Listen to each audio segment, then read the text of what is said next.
Hey Bookaholics, so welcome back to another video. Today I am bringing you my October and Bookoplathon TBR.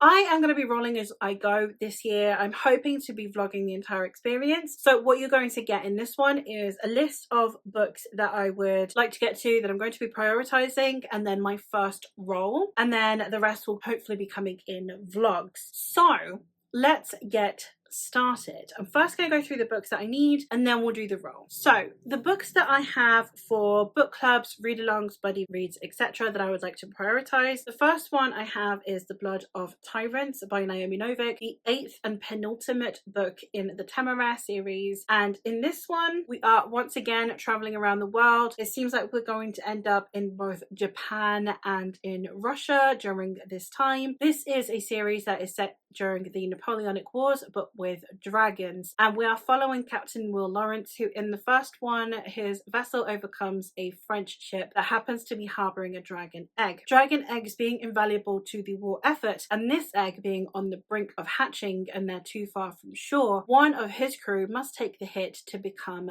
the crew member for this dragon. So when the dragon, Temeraire, chooses Will, he now must become constant companion to this fighting dragon. And we have seen them go through so much and travel all around the world. We have discussions around the slave trade, around colonialism, around globalization, around the treatment of indigenous peoples, and so much more throughout this series so far, as well as seeing where different parts of the world were at socioeconomically during this time that is really very normally Eurocentric. So I am very excited to see both Japan and Russia during this time period, and I am excited to be getting a little bit more discussions around the dragons and the possibility of the dragons banding together and what that means. And I'm really enjoying it so far, so I am very excited for this one, especially because the last two are the chunkier ones. The next one that I would like to get to is The Way of Kings. I didn't get to this is only part one. I would only like to get to part one throughout this month. I'm not that crazy. I've got a lot of chunky books on here, but I would like to get to The Way of Kings, at least start out the Stormlight Archive. I meant to do it last month, but I was just prioritizing the Magical Readathon. So if I can squeeze this onto the Bookopoly board somehow, then that would be great, because I would like to continue through the Cosmere before my reread of Mistborn is rendered useless. I'm hoping to get through this sometime soon. This is just me working my way through the Cosmere. It's not for I'm not reliant on anyone else. With Temeraire, I have been buddy reading them with my friend Eleanor. This one is just me on my lonesome, but we'll see if I actually manage to start that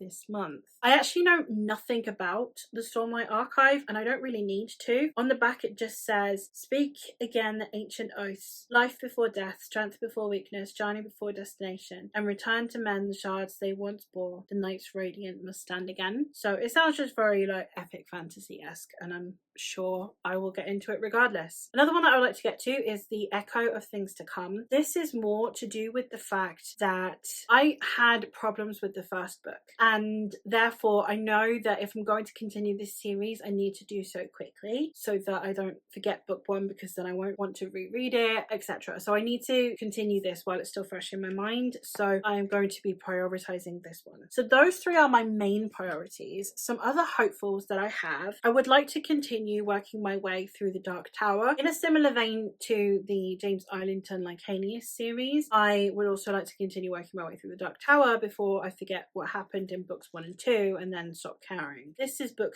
3, The Wastelands, and I am not going to go through the synopses of all of these series just because I've been talking about them so much on my channel. I'd like to continue some series is essentially where I am at with those 4. One that I didn't get to last month I also would very much like to get to, and it suits this season, is The Gargoyle by Andrew Davidson. This is a romantasy in which we have a young man who's fighting for his life, and then into the room walks a bewitching woman who believes she can save him. It is their journey into believing in the impossible. I haven't read much romantasy that is written by men, so I am very curious about this one, and I have heard that it has an element of Dante's Inferno to it as well, which sounds very exciting. And then I have another 2 by contrast. I have my most recent haul, which is The House with Good Bones by T. Kingfisher. This, I believe, is a either retelling or at least homage to some kind of classic horror, and we have a suburban house that is haunted, I believe. I'm very excited to read more T. Kingfisher. I don't need to know a huge amount about her books to want to read them, and I'm very excited to just continue reading through her catalogue, especially with her horror, because they are both very unsettling and also very amusing, and I love that juxtaposition so much. So I'm very, very excited to get to this, but I don't know much more about it other than it's haunted house vibes, and it's like Southern America, is Carolina in the South? I think it's in the South. So I'm excited for that. And then the other one, by contrast, is one that if I don't read it this month is getting on hold, and that is Pet Sematary by Stephen King. Now, I have technically read this before. Couldn't tell you anything about it. It's been so long. I remember being really, really unsettled by it. I remember like certain scenes, but I couldn't tell you what the actual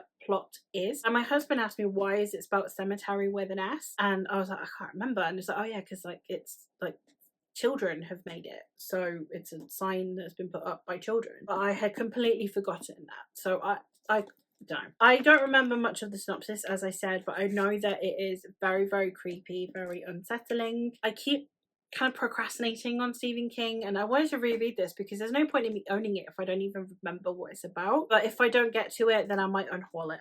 I don't know. So this one's at the risk of being unhauled, and this one's just been hauled. So this one's on its way out and this one's on its way in. So we'll see how all of those fall. But that's my supposed priority TBR. I'm sure other things will just crop up. I'll go like, oh, shiny, pretty. I'll go grab that. I would also like to read a series. I might use that if a poll pick comes up on the Bookopoly board. The series that I have in mind would be dark fantasy. So potentially Nevernight, or maybe Prince of Thorns, or whatever that's called, Broken Empire by Mark Lawrence. Some of the darker epic fantasies that I have would potentially be right up my street for this. So I'm excited to get to these, or at least I know why I'm prioritizing them and they are at the forefront of my mind. So now let's go for the first roll, and then I'll see which book works for that prompt. Roll number 1.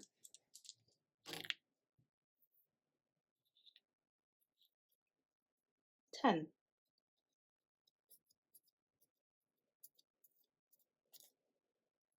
Becca Rick.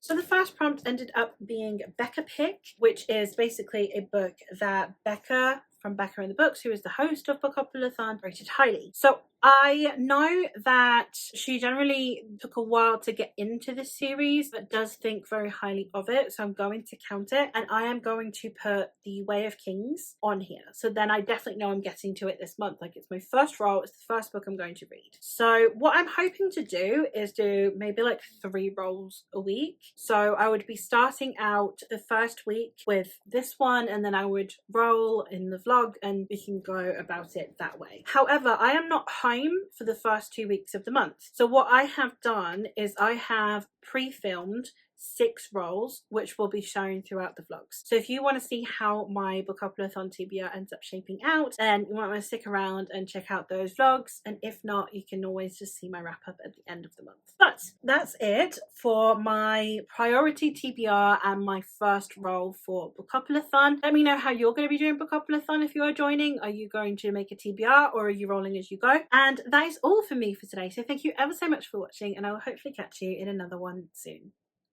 Bye!